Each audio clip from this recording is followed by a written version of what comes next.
بسم اللہ الرحمن الرحیم۔ تمام سامعین کو روحیل خان کا خلوص بھرا سلام۔ واقعہ کربلا تاریخ اسلام کا وہ پرسوز واقعہ ہے جو قیامت تک نہیں بھلایا جا سکتا، جس میں نواسہ رسول حضرت امام حسین رضی اللہ تعالی عنہ شہید کر دیے گئے تھے۔ یزید خلیفہ کے مسند پر برجمان ہو چکا تھا اور اس کے لیے سب سے بڑا خطرہ اللہ اور اس کے رسول صلی اللہ علیہ وسلم اور دین اسلام پر ڈٹ جانے والے حضرت امام حسین رضی اللہ تعالی عنہ تھے، جنہوں نے اپنے نانا کے حق پر مر مٹنے اور اسے بچانے کی قسم کھا رکھی تھی۔ یزید سمجھ رہا تھا کہ والد اور بھائی کی شہادت کے بعد حضرت امام حسین رضی اللہ تعالی عنہ کمزور ہو چکے ہیں۔ اس نے سوچا اپنی طاقت کو مزید بڑھانے اور حکومت کو مکمل طور پر اپنے قابو میں کرنے کے لیے آپ رضی اللہ تعالی عنہ کو راستے سے ہٹانا فائدہ مند ہوگا، لیکن اسے شاید معلوم نہیں تھا کہ سردار جنت کے لیے دنیاوی خلافت کوئی معنی نہیں رکھتی۔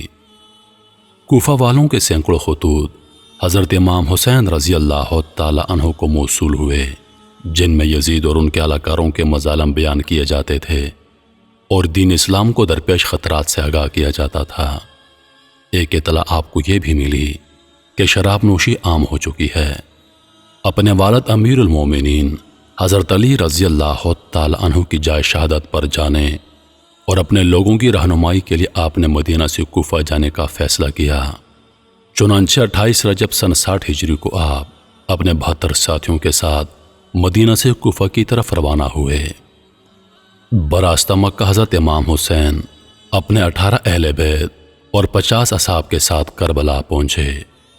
8 ذی الحجہ کو آپ کو کوفہ والوں کی عیش شکنی کا اندازہ اس وقت ہو چکا تھا جب آپ نے اپنے چچا زاد بھائی مسلم بن عقیل کی شہادت کی خبر سنی، لیکن آپ نے اپنا سفر جاری رکھا۔ شاید آپ اپنے نانا حضرت محمد صلی اللہ علیہ وسلم کی اس پیشن گوئی کا انتظار کر رہے تھے جس کا ذکر حضرت محمد صلی اللہ علیہ وسلم نے اپنی زوجہ ام المومنین حضرت ام سلمہ سے کیا تھا۔ بخاری شریف کی روایت کے مطابق آپ نے ام سلمہ کو مٹی دی اور کہا تھا، یہ کربلا کی مٹی ہے، جب یہ سرخ ہو جائے تو سمجھ لینا میرے جگر کا گوشہ اور میرے گھر کا پھول حسین بن علی شہید کر دیا گیا ہے۔ حضرت امام حسین اپنے اہل بیت کے ہمراہ 2 محرم الحرام سن 61 ہجری کو کربلا پہنچے۔ بعض روایات میں آتا ہے کہ جب آپ کی سواری کربلا کے ریگستان میں پہنچی تو آپ کے گھوڑے پر ایک عجیب سی کیفیت طاری تھی، جس سے وہ یہاں سے آپ کو لے کر دور بھاگنا چاہتا ہو۔ آپ نے پوچھا یہ کون سا مقام ہے تو معلوم ہوا یہ سرزمین کربلا ہے۔ آپ نے ارشاد فرمایا، قافلوں کو یہاں روک دیا جائے، ہم یہیں پر قیام کریں گے۔ اصحاب نے آپ کے حکم کی تعمیل کی اور کربلا کے بنجر ریگستان میں خیمے لگا دیے گئے۔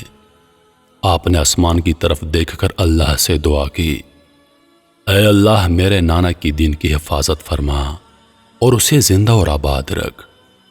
آپ کو اطلاع مل چکی تھی کہ آپ کے چچا زاد بھائی حضرت مسلم بن عقیل، جن کو آپ نے اپنا سفیر بنا کر کوفہ بھیجا تھا کہ وہاں کے حالات معلوم کر کے آپ کو خبر دیں، ان کو انتہائی بے دردی کے ساتھ شہید کر دیا گیا ہے۔ کوفہ کے لوگ جو آپ کو بار بار خطوط بھیج رہے تھے، وہ کوفہ کے گورنر ابن زیاد کے خوف یا لالچ سے حضرت مسلم بن عقیل کو تنہا چھوڑ چکے تھے اور وہ کوفہ کی گلیوں سے بالکل ناواقف تھے۔ ابن زیاد کے ایک سپہ سالار نے ان کو امان کا وعدہ دے کر گرفتار کیا اور بعد میں انہیں کوفہ کے محل کی چھت سے دھکا دے کر شہید کر دیا۔ اپنے چچا زاد بھائی کی شہادت کا صدمہ اور کوفہ والوں کی بے وفائی کا افسوس آپ کو آگے بڑھنے پر مجبور کر رہا تھا، اور مقصد اتنا بڑا تھا کہ آپ پیچھے ہٹ نہیں سکتے تھے۔ حضرت امام حسین رضی اللہ تعالی عنہ کو کوفہ سے سینکڑوں خطوط موصول ہوئے۔ ان کے جواب میں آپ نے مسلم بن عقیل کے ہاتھ جو خط بھیجا، اس کے الفاظ کچھ یوں تھے۔ آپ نے فرمایا، میں اپنے خاندان کے سب سے بااعتماد چچا زاد بھائی کو آپ کی طرف بھیج رہا ہوں تاکہ وہ مجھے آپ لوگوں کے حالات سے آگاہ کرے۔ اگر اس نے مجھے یہ خبر دی کہ آپ لوگ وہی ہو جنہوں نے مجھے خطوط لکھے تو میں آپ کے ہاں آؤں گا۔ امام صرف وہ ہے جو کتاب خدا پر عمل پیرا ہو، عدل قائم کرے، دین حق پر یقین رکھتا ہو اور اپنے آپ کو خدا کے لیے وقف کر دے۔ لیکن افسوس، سفیر حضرت امام حسین رضی اللہ تعالی عنہ حضرت مسلم بن عقیل کو شہید کر دیا گیا۔ خیمے لگ چکے تھے اور ترتیب کچھ یوں تھی کہ سب سے آگے پہلا خیمہ حضرت عباس کا تھا۔ حضرت عباس کا نام آتے ہی جو الفاظ ذہن میں آتے ہیں وہ ہیں وفا، سچائی، بہادری اور حق پر ڈٹ جانا۔ یہ ایسے شہید ہیں جو غازی کہلاتے ہیں۔ حضرت عباس حضرت علی رضی اللہ تعالی عنہ کی دوسری بیوی ام البنین سے ہیں۔ حضرت عباس علمدار کربلا کے میدان میں حضرت امام حسین کی فوج کے علمدار تھے۔ یزیدی فوج 3 محرم الحرام کو امام کی فوج کے راستے میں پڑاؤ ڈال چکی تھی۔ حالات کشیدگی کی طرف جا رہے تھے۔ حضرت امام حسین نے اپنے اصحاب اور اہل بیت کو اکٹھا کیا۔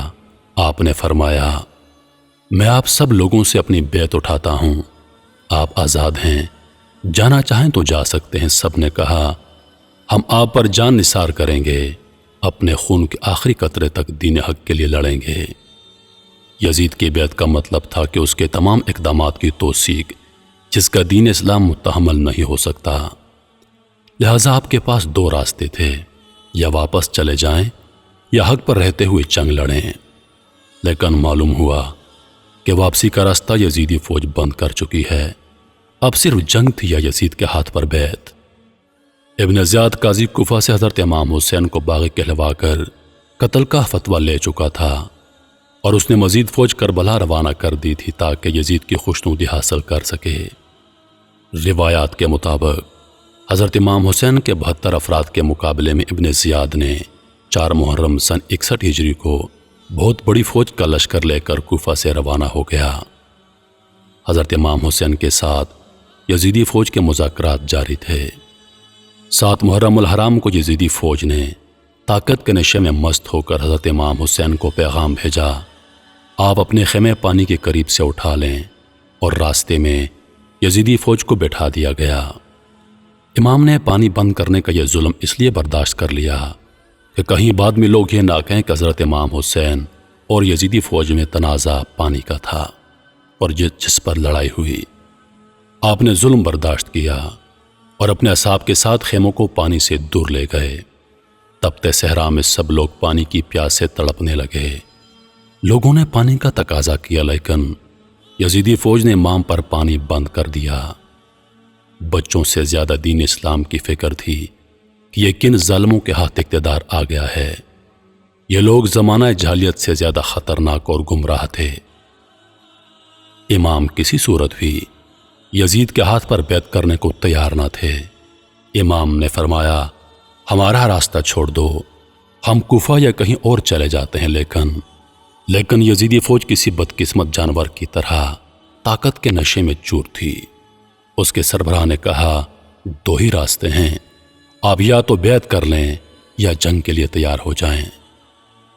9 محرم الحرام کو شمر یزید کے ساتھ کربلا کے میدان میں داخل ہوا۔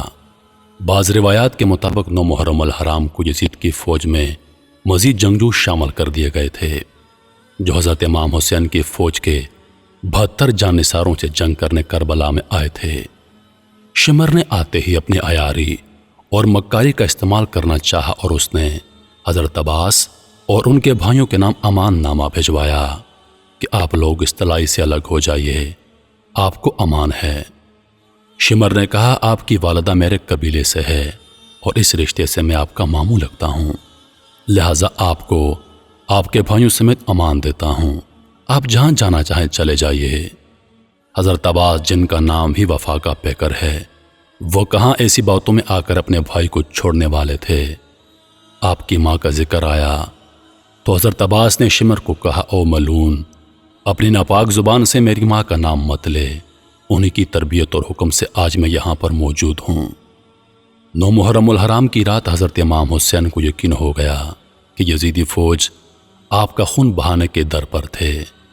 آپ نے اپنے تمام اصحاب اور اہل بیت کو اکٹھا کیا اور فرمایا، آپ میں سے جو جانا چاہے جا سکتا ہے، دشمن اپنے لیے جہنم خریدنا چاہتا ہے، میری خواہش ہے کہ میرے نانا کی امتی جہنم سے بچ جائیں، لیکن وہ ہمارے خون کے پیاسے ہیں۔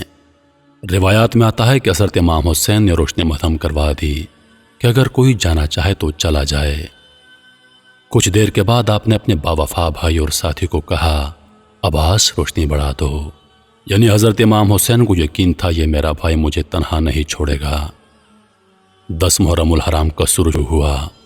تمام اصحاب اور اہل بیت نے رات جاگ کر گزاری تھی۔ سب لوگ پیاس سے نڈھال تھے۔ 7 محرم کی شام کو حضرت امام حسین کے حکم سے حضرت عباس اپنے چند افراد کے ساتھ یزیدی فوج کو دھکیلتے ہوئے فرات سے پانی کا مشکیزہ بھر کر لائے تھے، لیکن 10 محرم کو فوج کئی گنا بڑھ چکی تھی۔ شمر راستے میں حائل تھا۔ پیاسے بچوں کی ڈوبتی چیخیں اور سسکیاں ماحول کو پرآشوب بنا رہی تھیں۔ حضرت امام حسین کی 4 سالہ بیٹی حضرت بی بی سکینہ پیاس سے نڈھال تھی۔ انہوں نے اپنے چچا حضرت عباس سے پانی کا تقاضا کیا۔ حضرت عباس بی بی سکینہ اور حضرت علی اصغر کے لیے پانی لینے نکلے۔ آپ کے ایک ہاتھ میں علم تھا اور دوسرے ہاتھ میں تلوار تھی۔ آپ نے مشکیزہ اپنی پشت پر لٹکایا اور حضرت امام حسین کی اجازت سے پانی لینے روانہ ہو گئے۔ یزیدی دشمن گھاٹ لگائے بیٹھے تھے۔ علی زادی کی ہیبت اتنی تھی کہ کوئی سامنے آنے کی جرت نہیں کرتا تھا۔ یزیدی فوج کو پیچھے دھکیلتے اور روندتے ہوئے حضرت عباس پانی تک پہنچ گئے۔ آپ نے مشکیزہ پانی سے بھرا اور گھوڑے پر اپنے سامنے رکھ لیا۔ حضرت عباس تیزی سے خیموں کی طرف گھوڑا دوڑا رہے تھے کہ کسی تیر انداز نے ایک تیر مشکیزے پر مارا، پانی ضائع ہونے لگا۔ آپ نے اپنے مولا کا علم نیچے نہیں کیا، اپنی جان کی پرواہ کیے بغیر آپ نے تلوار والا ہاتھ مشکیزے کے پانی کو ضائع ہونے سے بچانے کے لیے استعمال کیا اور پرچم بلند رکھا۔ تلوار ہاتھ میں نہ ہونے کا فائدہ اٹھاتے ہوئے ایک یزیدی سپاہی نے جو درخت کی اوڑ میں چھپا ہوا تھا تلوار سے ایک زوردار وار کیا اور جس ہاتھ میں علم تھا وہ بازو شہید کر دیا۔ حضرت عباس نے درد کی شدت کے باوجود علم دوسرے ہاتھ میں تھام لیا۔ چند تیر اور مشکیزے پر لگے پانی تیزی کے ساتھ ضائع ہونے لگا۔ اسی اثنا میں آپ کا دوسرا بازو بھی شہید کر دیا گیا۔ علی زادے کو بے دردی سے زخمی کر دیا گیا تھا اور آپ کے دونوں بازو شہید ہو چکے تھے، لیکن آپ ابھی زندہ تھے۔ شاید اسی نسبت سے آپ کو غازی کا لقب دیا جاتا ہے۔ ایک بدبخت نے پیچھے سے آپ کے سر مبارک پر برچھی کی ضرب لگائی اور آپ شہید ہو گئے۔ ایک ایک کر کے تمام جانثار آپ پر جانیں قربان کر رہے تھے۔ حضرت امام حسین ان ظالموں کو آخر تک یہی ترغیب دیتے رہے کہ اے ظالموں، کیوں اپنے لیے جہنم خریدتے ہو، مگر آپ کی ایک نہ مانی گئی اور ایک ایک کر کے آپ کے سبھی ساتھیوں کو شہید کیا جا رہا تھا۔ بالآخر آپ لڑنے کے لیے کربلا کے میدان میں اترے اور یزیدی فوج کی صفیں الٹ دیں۔ نواسۂ رسول صلی اللہ علیہ وسلم قہر بن کر یزیدی فوج پر ٹوٹے۔ 10 محرم الحرام عصر کی نماز کا وقت ہوا۔ آپ گھوڑے پر سے اترے، ریت سے تیمم کیا اور نماز کے لیے کھڑے ہو گئے۔ یزیدی فوج کے بزدل سپاہی جو قریب ہی منڈلا رہے تھے اور حملہ کرنے کی جرت نہیں کرتے تھے، حضرت امام حسین رضی اللہ تعالی عنہ کے نماز میں مصروف ہونے کی وجہ سے آپ پر حملہ کرنے کی جرت جتا پائے اور چاروں طرف سے آپ پر تیروں کی برسات کر دی۔ نماز میں مصروف ہونے کی وجہ سے حضرت امام حسین کو تیروں کی تکلیف کا اندازہ نہیں تھا۔